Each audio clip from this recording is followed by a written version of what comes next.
the hell am I doing with my life? I muttered under my breath, staring at the mess around me. I should have been somewhere else, doing something else, living a life that made sense. But here I am, Lisa Mitchell, 27 years old, stuck in a loop of my own making. Funny how everything can look so perfect on the outside, yet inside, it's just a game of pretending. But don't worry, this story is about to change everything you think you know. I was gripping my coffee mug so tightly I thought it might shatter in my hands. You didn't know about the Bahamas trip? My sister Sarah's voice oozed fake surprise, the kind that was more insulting than honest forgetfulness.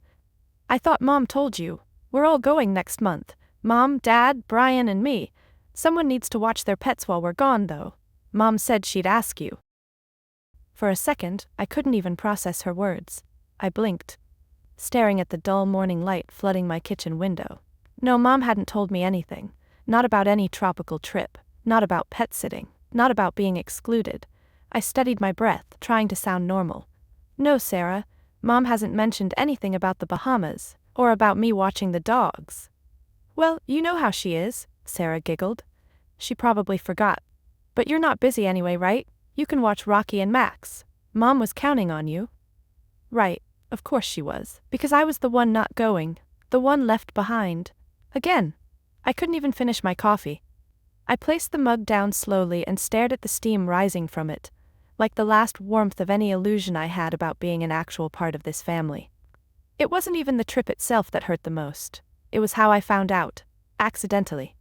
During a call meant to be about Mom's birthday cake, a casual everyday conversation turned gut punch. The signs had been there, whispers stopping as I entered the room, my mom's sudden interest in my work schedule, my dad awkwardly asking if I had plans for the holidays. It all made sense now. That evening, Mom finally called. Honey, she started, all sugar and no shame. We need a favor. Let me guess, I took a breath. You need me to watch the dogs while you're all in the Bahamas? There was a pause, then an embarrassed laugh. Oh, Sarah told you? Yes, that's right, it would be such a help. You know Rocky gets anxious at the kennel and Max needs his meds, twice daily. She spoke as if the decision was obvious. Natural, unquestionable, as if my time, my plans, my presence didn't deserve a seat at the resort, just a role on the sidelines. I listened in silence as she rambled on about flight times and snorkel gear, never once pausing to acknowledge that I wasn't invited. Not a single wish you could come, or even a fake, maybe next time. I thought about how many family dinners they'd had to coordinate this without me, how easily they'd all pretended nothing was going on when I showed up with dessert or refilled wine glasses. Had I really been that invisible? I'll think about it, I said quietly, already opening my laptop. The glowing cursor on the search bar blinked like it was waiting for me to make a decision. That night, I typed solo trips for women into a travel website. The destination that caught my eye wasn't some passive revenge, it was a lifelong dream, Santorini. The dates aligned, the price was right, there was even a seat sale. But could I really do this? Say no to my family? Take off without permission? Would they hate me for it? And why did I care so much? Maybe it started years ago. Maybe it started the day they started seeing me only as the responsible one. I remember when Sarah got into NYU. There were balloons, a catered party, Dad gave a toast, Mom cried. When I got into Boston University a year earlier, on a full scholarship no less, they just said, "That's nice, dear," and went back to planning Sarah's summer dance recital. It wasn't one moment, it was 1,000 small ones. A pattern. Sarah was the shining light, the free spirit, the one who needed support. I was the plan B, the insurance, the backup. When Sarah got accepted into NYU, my parents threw a party so big the neighbors asked if someone was getting married. There was a custom banner strung across the living room that read, "Our shining star," catered food, fairy lights, champagne. When I got accepted into Boston University a year earlier, with a full ride, Mom blinked, said, "That's nice, dear," and went back to checking Sarah's dance rehearsal schedule. My acceptance letter stayed on the fridge for 2 days. Then it was quietly replaced with a calendar for Sarah's summer recital. I was 17, and I remember standing in front of the fridge staring at the spot where my name used to be. Maybe it sounds petty now, but to me it was the beginning of learning where I stood. I didn't say anything. I just swallowed the lump in my throat, packed my own lunch, and caught the early bus to my part-time job. That night, I typed a full paper on Hemingway, while Sarah's laughter floated down the hallway. She was FaceTiming her friends about prom dresses. I wasn't jealous, at least that's what I told myself. I was just tired of being invisible unless someone needed something. When Sarah dropped out of NYU 2 years later to find herself in Europe, Mom called it a brave decision. They funded her trip like it was a gap-year pilgrimage. Dad even helped her set up a monthly allowance. Meanwhile, I was juggling 3 jobs to pay for textbooks. I graduated summa cum laude while working 20 hours a week in the library, 15 at the campus cafe, and weekends at a marketing internship I landed on sheer grit. No parties, no banners, just a quick dinner at home where Mom asked if I'd remembered to clean out the fridge before I moved out. I think I laughed that night. Not because it was funny, but because I couldn't cry anymore. "You've always been the strong one," Dad said once, handing me a used laptop when mine broke mid-semester. "We know you'll figure things out." Did I want to be strong? Or did I just not have a choice? That thought haunted me more than I'd like to admit. Even during the good moments, when I landed my first big client, when my blog hit 10,000 followers, when a photo I took was reposted by a travel site, my instinct wasn't to call my family. I knew they wouldn't get it, would probably say, "That's cute, Lisa, how's the real job going?" They never asked about my writing, or the camera I saved for months to buy, or the blog I built from scratch while working full-time. I was Lisa, the reliable, the one who paid her own rent, the one who watched Sarah's dog during her yoga retreat in Bali, the one who helped Mom declutter the garage when Sarah was too emotionally drained after a breakup. I became the family utility. Need a ride? Ask Lisa. Need a dog sitter? Lisa. Need someone to cancel their plans last minute because you forgot yours? Lisa. Was I being unfair? Maybe, but had they ever asked me what I wanted? That question lingered every time I replayed Sarah's voice in my head. "You're not busy anyway, right?" Right, because I'd never made it a point to say I was. The cursor on the screen blinked like it was daring me. Book now. 2 words, 1 decision. I hovered my mouse over the button, heartbeat syncing with the soft hum of my laptop fan. Could I really do this? What if they hate me? What if Mom cries? What if Sarah shows up at my door with that face, the one she uses when she wants something but frames it as love? My phone buzzed. "Sarah, Mom said you're being weird about watching the dogs." "Come on, Lisa. Don't be difficult. It's not like you have vacation days saved up anyway. Plus, what would you even do with time off? You never go anywhere fun." I actually had 3 weeks saved. 3 full weeks. I had never used them, not because I didn't want to, but because I knew if I wasn't available, someone else's plans might fall apart. This time, though, I didn't care. I clicked. "Congratulations, your trip to Santorini is booked." The screen flashed with confirmation. My throat tightened. Not with regret, but with something unfamiliar. Power. Control. Maybe even joy? That evening my phone lit up again. "Dad, Princess, your mother's upset. You know how Rocky gets at the kennel. He barely ate last time." I could hear the disappointment already in his tone, the gentle guilt trip wrapped in paternal concern. "Did it ever occur to any of you to invite me?" I asked before he could continue. Silence.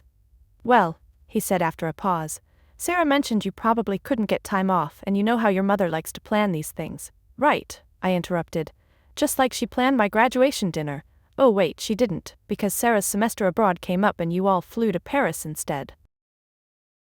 "That's not fair, Lisa. Your sister needed us. It was a hard time." I could have screamed. Instead I whispered, "I needed you too." 2 days later we had our usual Sunday dinner. Lasagna, garlic bread, laughter at first. I waited until a lull in the conversation. "I've made other plans," I said, voice level. "You'll need to find someone else to watch Rocky and Max." Mom's fork clattered. "What do you mean other plans?" "I'm going to Greece." Blank stares, then disbelief. Then, predictably, sarcasm. Sarah laughed. "You're not going to Greece." I pulled out my phone and laid it on the table. The itinerary gleamed under the dining room light. "Actually, I am. 8 days, Santorini." Mom sputtered. "But the kettle is fully booked. What about the dogs?" "That sounds like poor planning on your part," I said calmly, slicing my lasagna. Sarah frowned. "Brian's allergic, he can't watch them." "How convenient." I stood, gathered my plate. I'm sure you'll figure something out, you always do when it matters to you. Lisa, sit down, Dad said. You're being childish, this isn't like you. That's the point, Dad, I said, finally looking him in the eyes. You've spent years deciding who I was supposed to be. Reliable Lisa? Quiet Lisa? Backup plan Lisa?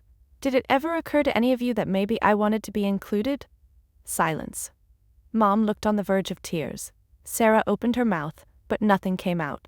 Dad just stared at his plate, like it might offer him a better version of reality. I reached for my bag. I have to go. Need to shop for swimsuits. Santorini has beautiful beaches. The fallout was exactly what I expected. The guilt trips began with a vengeance. My phone buzzed nonstop. Texts from Mom, Sarah's voicemails piling up like angry little daggers, and even Dad emailed me, explaining in detail why I was being unreasonable. I turned my phone off. For the first time in years, I was doing something for me. Something selfish. And it felt good. But I couldn't shake the tightness in my chest, the gnawing fear that they'd never forgive me, that I would be the villain in this family drama. When I arrived at the weekly family dinner, it was like nothing had changed. Mom, Dad, Sarah, they were all in their familiar spots talking about their vacation plans to the Bahamas. They had no idea what was coming. Not yet. I had planned the moment for days, rehearsing my words in my head. The timing had to be perfect. I couldn't give them room to argue, to guilt-trip me, into submission. I had to stand my ground, and I did. I've made alternate arrangements for those dates, I said casually, setting my bag down with a soft thud. The room fell silent, and all eyes turned to me. You'll need to find someone else to watch Rocky and Max, I added, keeping my tone steady like it was just another trivial detail. Mom's fork clattered against her plate. What do you mean, alternate arrangements? She asked, her voice wavering. She sounded as if I'd just announced I was quitting the family. As if I had just betrayed them all in the most unforgivable way. I looked her straight in the eye. My trip to Greece. The silence that followed was thick, almost suffocating. The clinking of silverware on plates seemed louder than it should have been, and my heart raced in my chest, but I didn't back down. Sarah burst into laughter. Greece? You're not going to Greece. What about the dogs? That's not my problem, I replied, my voice calm despite the raging storm inside me. You all made your plans without thinking to ask me, so why should I be the one to fix it? I watched as the color drained from Mom's face. Her hands clenched the edge of the table like she was trying to hold herself together. Her eyes flickered with a mix of disbelief and hurt. Mom, please, Sarah said, half laughing, half pleading. This is so typical of you. You never take things seriously. You can't just go off to Greece. I am going off to Greece, I said, staring her down. And by the way, I already booked the flight. I pulled up my phone, showing them the confirmation screen, proof that this was happening, that I was choosing me for once. Lisa, Dad finally spoke, his voice softer than I'd expected. This isn't like you. You've always been the responsible one, the dependable one. What about family? I looked at him, and the anger that had been simmering for years bubbled to the surface. What about me, Dad? When was the last time anyone here actually asked what I wanted? When was the last time anyone bothered to think about what I need instead of what's convenient for you? Mom's face crumpled and she opened her mouth to say something, but I cut her off before she could start the guilt trip I knew was coming. Maybe Sarah can look after the dogs, I said, my voice sharper now. After all, she's family, isn't she? She's going, right? She can handle it. That shut them up. I stood up, ignoring the stunned silence around the table. I need to pack. I have a flight to catch. And with that, I grabbed my coat and left, without waiting for anyone to speak. I wasn't sure if I could take the pity or the anger any longer. I could hear the faint echoes of my family's voices as I walked out the door, but I didn't turn back. I had made my choice. It was a hard one, but I was finally putting myself first. I didn't care if they hated me. I didn't care if I was the villain. For once, I was going to be the hero in my own story. I woke up the next morning to a slew of messages. Mom had sent me 6 texts, ranging from guilt-laden pleas to outright demands. Sarah had left 3 voicemails, each one more condescending than the last. Even Dad had emailed asking me to reconsider. I didn't read them. Instead, I focused on the packing list for Greece. I imagined the warm sun on my face, the sound of the Aegean Sea crashing against the shore.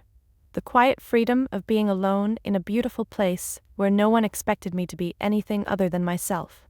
For the first time in years, I felt like I was doing something for me, without worrying about what everyone else thought. The fallout was inevitable. It came in waves. First, the guilt-tripping, then the insults, and finally, the desperation.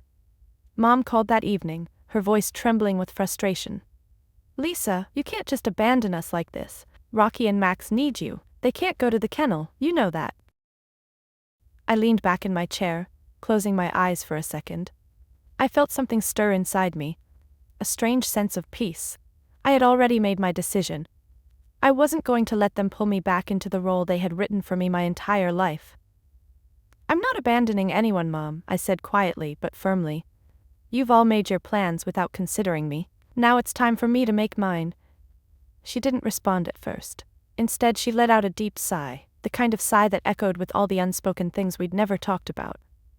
"You've always been the one to take care of everything. Why are you doing this now? Why are you changing?" "I'm not changing, Mom," I said, the words coming out more calmly than I expected. "I'm just living my life for once, not as your backup plan." The silence on the other end of the line was deafening. I could hear her shuffling papers, probably looking at the long list of things I was supposed to do for the family. "I just don't get it," she finally muttered. "You've always been there for us. Why can't you just do this one thing for your family?" "I've always done everything for you," I said, feeling the weight of the words. "Now I need to do something for me." The next day the messages kept coming.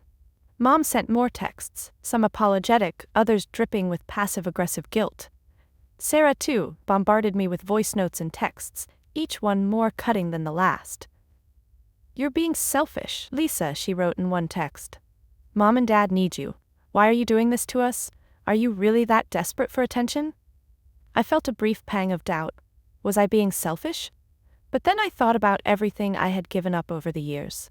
The opportunities, the adventures, the moments that could have been mine. And I realized I wasn't selfish. I was alive. For once I was living for me, and that was okay. I ignored the messages. At the weekly family dinner, things were tense. Mom had turned the evening into an impromptu guilt exhibition. On the dining room table, she had spread out the dogs' medications, their special food, their toys, all the things that proved how much they needed me. She kept glancing at me, her eyes accusing, but I didn't say a word. Dad cleared his throat, looking uncomfortable. "You know, we could pay you to watch them," he said, his tone too casual, as if the price tag could somehow make this all go away. "Make it worth your while." I raised an eyebrow. "The tickets to Greece cost me $3,000, Dad, non-refundable, so no thanks." "Lisa," he began, but I cut him off. "No, Dad, I'm not doing it, not this time." Later that night, Sarah came over to my apartment unannounced. She barged in like she always did, her blonde hair perfectly in place despite the storm she was about to unleash. "You're only doing this to spite us," she accused, glaring at me. "This isn't like you. You've always been the responsible one, the one who does things for the family. What's happened to you?" I didn't flinch. I was done apologizing for wanting something for myself. "I'm not doing it to spite anyone, Sarah. I'm doing it because I'm tired of being the one who fixes everything for everyone else, while no one ever asks what I want." "Mom and Dad are really upset," she said, her voice softening for a moment. "They might have to cancel their trip if they can't find someone to watch the dogs." "That sounds like a them problem," I said flatly. I could hear the coldness in my voice, and part of me was surprised at how easily it came. Her eyes widened, and for the first time I saw something in her that I hadn't before. Guilt. "Lisa, She paused, trying to gather her words. "I didn't realize it was this bad. I thought you were fine, I thought you didn't care." "No, Sarah," I said, taking a deep breath. "You didn't think. You never thought about me, about what I wanted. You never asked." I showed her my travel blog on my phone. This is my life, not your expectations. I have people who care about what I'm doing. I have followers who believe in me." She scrolled through my photos, her expression shifting from dismissive to something closer to awe. "These are really good," she said quietly. "When did you get into photography?" 3 years ago, not that anyone noticed." The silence that followed was different this time. It wasn't the silence of ignorance. It was the silence of realization. That night, Mom sent me a message. It was a photo of my childhood bedroom, now her office, with framed prints of my travel photos hanging on the walls. "I've been thinking," she wrote. "We haven't been very good at listening to you. I'm sorry, I want to do better." And for the first time, I believed her. For the first time, I felt like they might actually see me. The next few days were strange. At first, I expected them to keep up the guilt trip, to drag me back into my role of family fixer. But surprisingly, things started to shift. I could feel the tension in the air. Thick, almost palpable. But it was different now. It wasn't just about what I had not done. It was about what we hadn't done together. Mom stopped texting me every hour to ask about the dogs. Instead, she started sending messages about my blog. She'd mention a restaurant I'd reviewed, or a picture I'd posted of the sunrise in Santorini, with comments like, "That sunset you caught in Greece was incredible. So proud of you, honey." For the first time, it felt like she wasn't just looking at me as an obligation to take care of her pets, or as the one who always made everything work. She was looking at me as me. 2 days before I left for Greece, Dad showed up at my apartment unannounced. He stood there awkwardly at the door, holding a small wrapped package in his hand. "Here," he said, handing it to me. "I thought you might need this for your trip." I took the package from him, feeling a small flutter of confusion. When I unwrapped it, I found a brand new camera lens, exactly the one I had been eyeing for months. The one I had mentioned in passing when talking about low-light photography. "I know you've been saving for it," he said, his voice quieter now. "Thought you might need it in Greece. You'll get some good shots with it. Let me know how it goes." I stood there, stunned. Dad? The man who had never shown any interest in my photography, now he was standing in front of me with a gift that was meaningful. It wasn't just a camera lens. It was a sign that he had been paying attention. That he cared about what I was doing. I didn't know how to respond. The words caught in my throat. For a long moment, we just stood there, not saying anything. "Thanks, Dad," I finally managed. "This means a lot." "Don't mention it," he said, giving a small smile. "You know, your mother and I have been talking, and I realized something."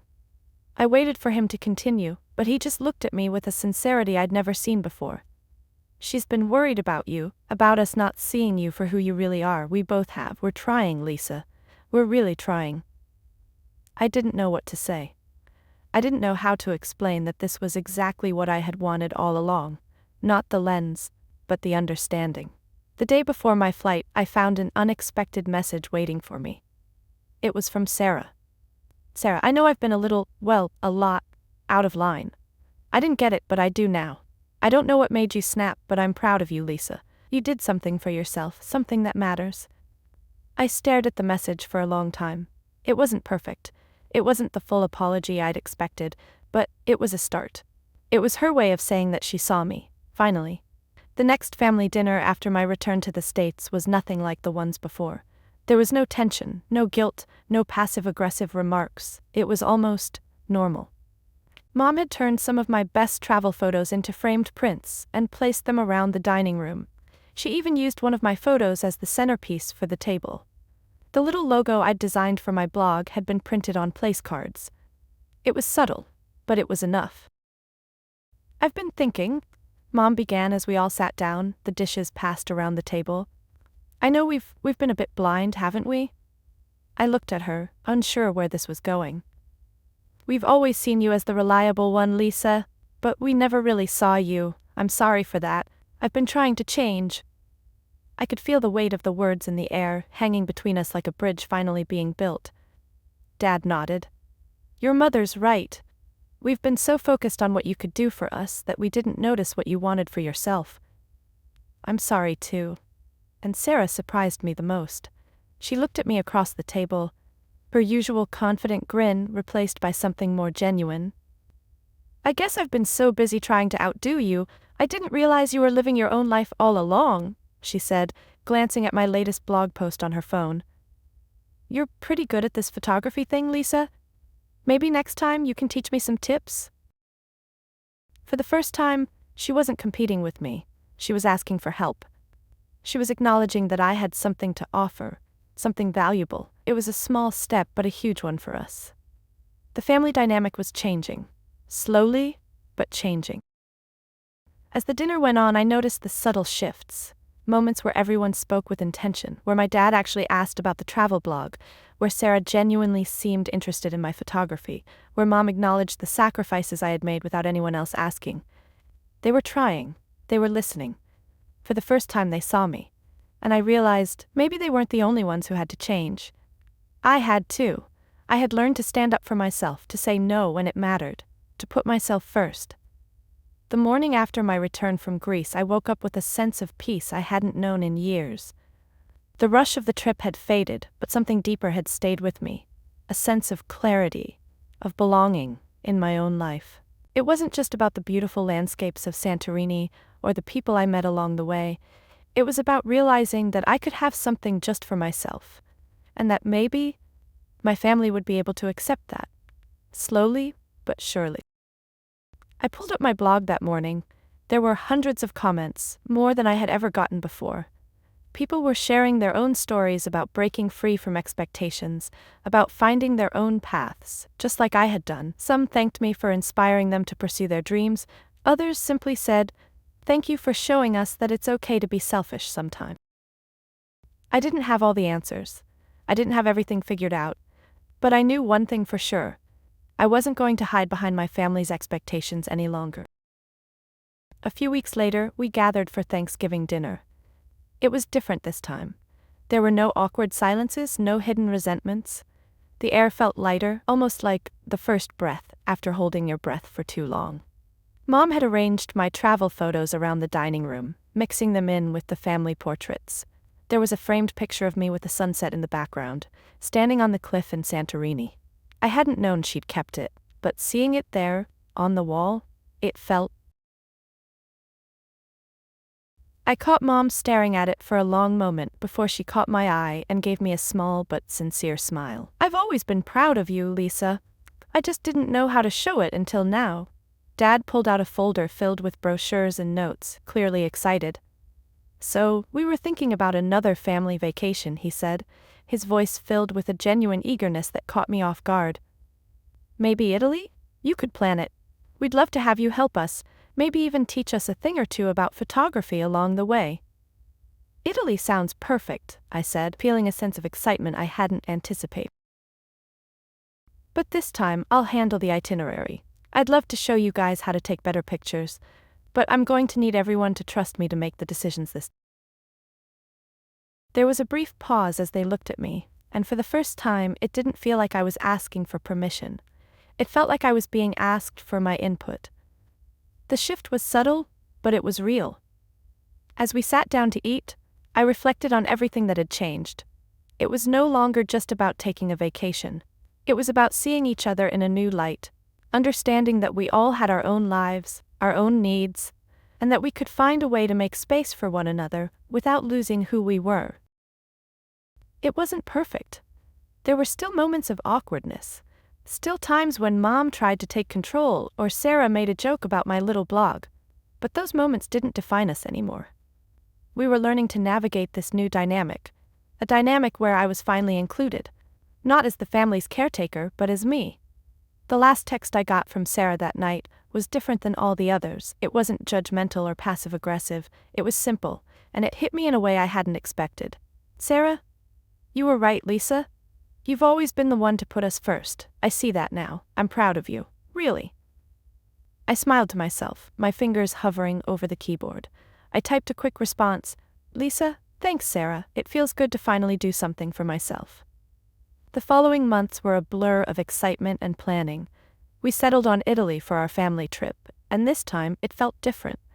It felt like it was our trip, not just mine, not just theirs. We were all part of it, each contributing something unique. Mom and Dad were genuinely interested in my photography, and we spent hours talking about composition and lighting. Sarah was no longer the star of the family, I was, and it didn't feel like competition anymore. We were learning to respect each other's strengths without needing to be better than the other. When we finally made it to Italy, I couldn't help but think about how far we had come. We spent our days exploring ancient ruins, capturing sunsets, and eating pasta in small cafes. It was the kind of trip I had dreamed about as a child, but this time, it felt different. It was ours, not just mine. That evening, as we stood on a balcony overlooking the glowing city, Mom turned to me.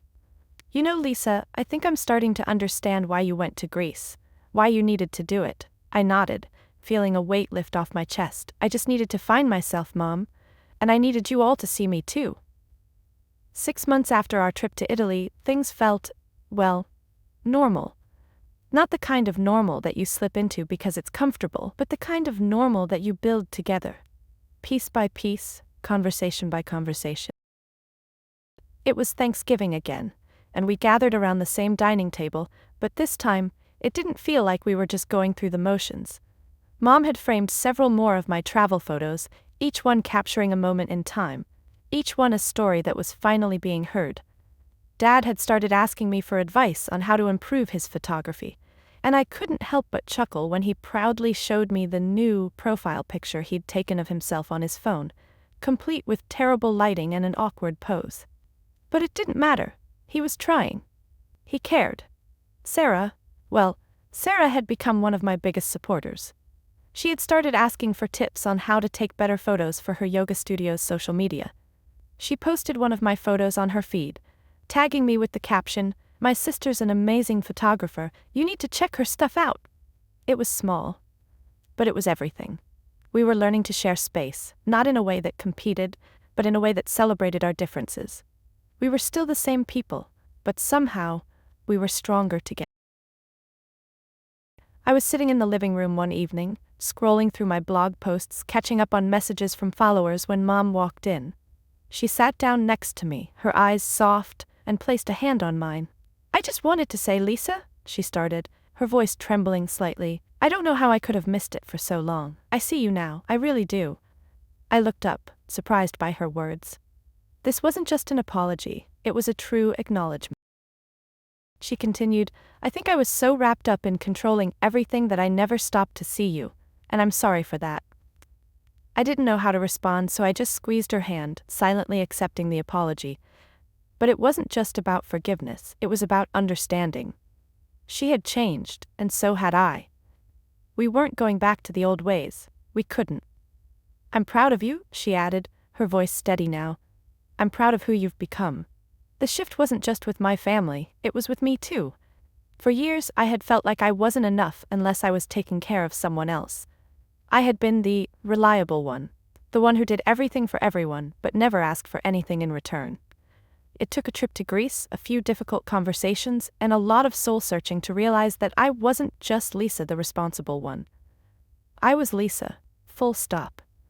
I had my own passions, dreams, and desires, and they were just as valid as anyone else's. That change in perspective didn't happen overnight.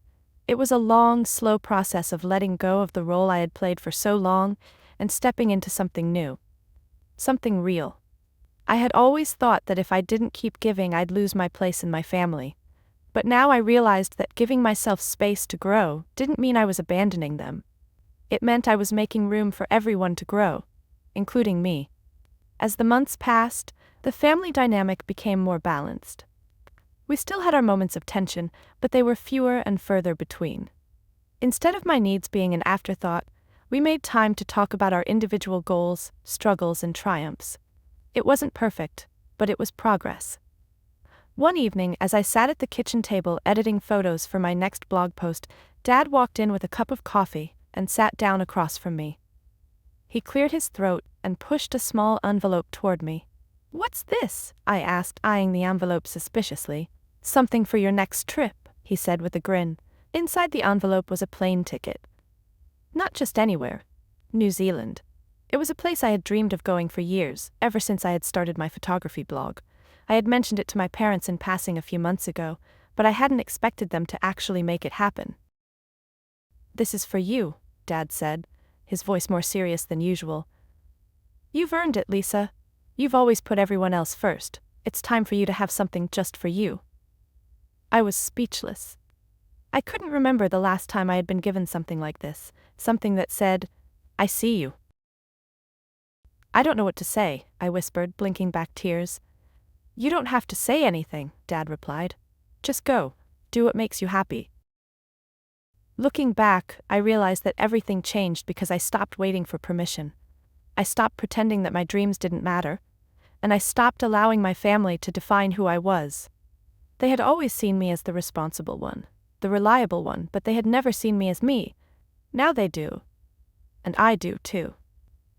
I don't know what the future holds, but I know one thing: I won't settle for being anyone's backup plan ever again.